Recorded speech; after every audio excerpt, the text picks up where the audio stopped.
So, good morning everyone. Ayan, sobrang haggard ko na naman. As always. So, bagong taon na oily ka pa din. So, for today is, alam niyo, ewan ko kung bakit tamad-tamaran ako. Like, sobrang tinatamad akong gumawa ng mga bagay-bagay. So, parang tao sa bahay, nasa work sila mama, tapos yung mga pinsan ko umuwi na din. So, sabi ko, ano bang kailangan kong gawin? So, in fairness naman, talagang ang dami kong idea sa utak. So, nakita ko to. Ito yung hinihimay ko kagabi itong mga malunggay na to.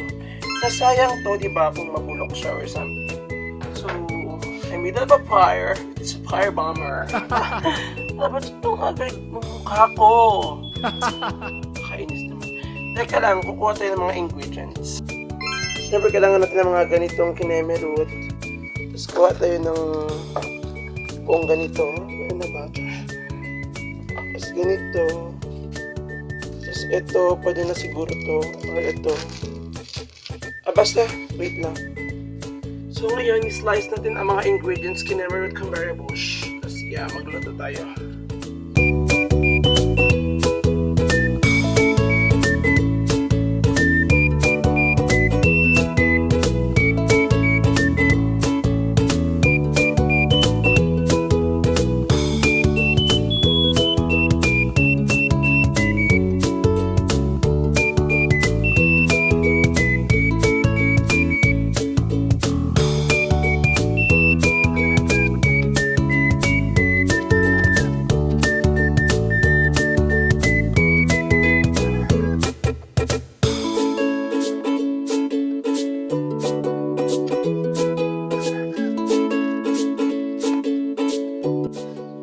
So, ayun, na-prepare ko ng mga ingredients. So, mix na lang natin lahat yung harina, yung mga kineme root cranberry bush dito. Alam mo na yun. Napakita ko na lang sa inyo.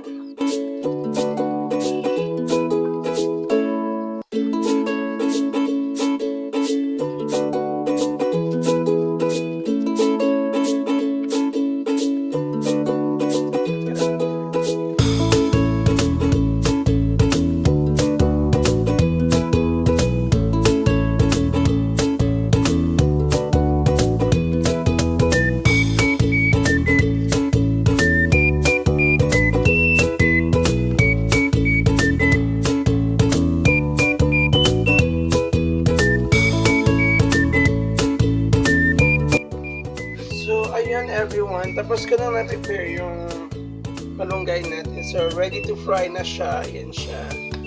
So, let's fry it. Let's fry each other. So, ayun everyone. Hindi ko alam kung makakapag-relate kayo, pero nasa labas ako and prituin ko na lang yung ginawa natin kanina. So, ayan, nag-iinit na ako ng kineme root na ganito. Tapos, prito na tayo.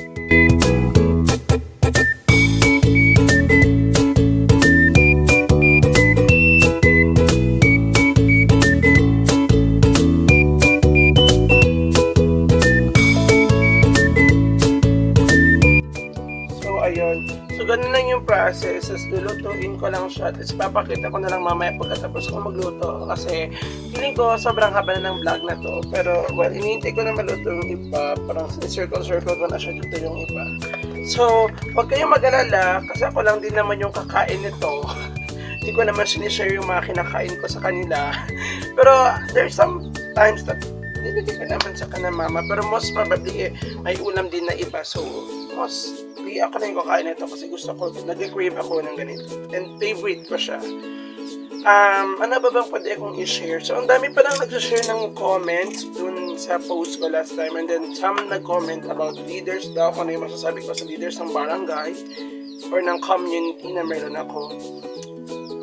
Later on, sasagutin ko siya. But for now, I'm really thinking about it. Kasi, diba, parang hayaan na natin sila. Pero gusto ko pa rin magbigay ng komento dun. And then, I'll make that vlog kung tapos ko nang gawin yung studio ko dun sa loob ng bahay namin. Kasi gusto ko magawa ng small studio, you know. Kasi gusto ko talagang maging ma-effort sa mga vlogs ko this year. 2024, bagong taon na, bagong self mo, kailangan maging, alam mo yun, kahit tamad-tamaran ka, kailangan mong mag-improve, kailangan mong ipakita sa tao na kaya mo nang gawin yung mga gusto mong gawin talaga sa buhay.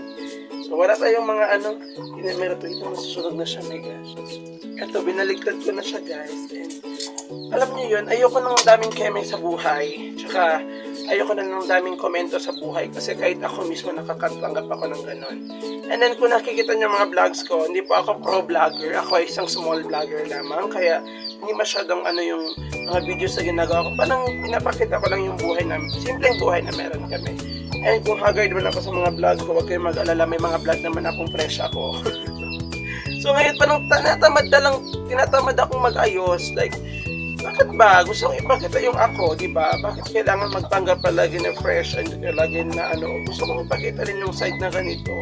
Wala naman sigurong masama. And it's up to you if you'll accept it or not. And it's up nasa tao na yun kung gaganahin sila or hindi. Diba? Basta ako, pinapakita ko lang yung kung ano ako. Yun lang. So, prituin ko muna to and I'll be back, guys.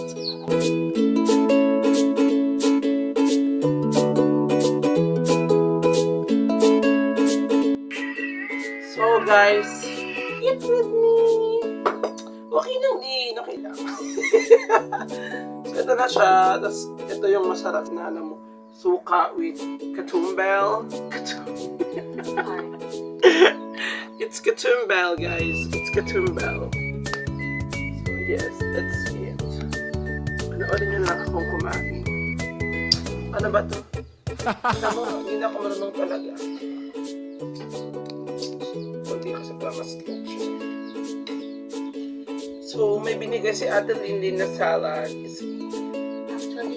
Actually, January 1. Actually, December 1 pa to. So guys, super crunchy.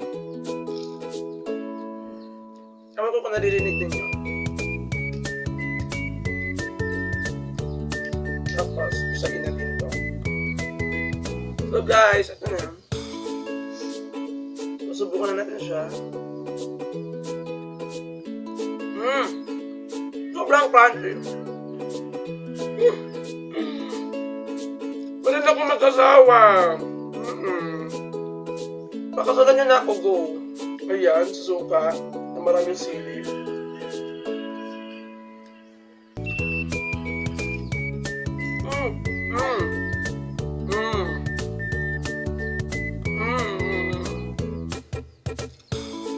Ang sarap niya.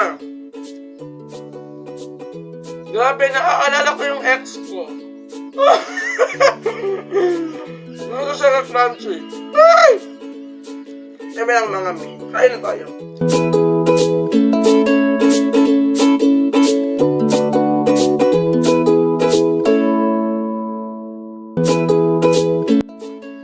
So yes, since tapos na akong kumain ng rice, kainin naman namin itong salad na binigay ni Ate Linlin.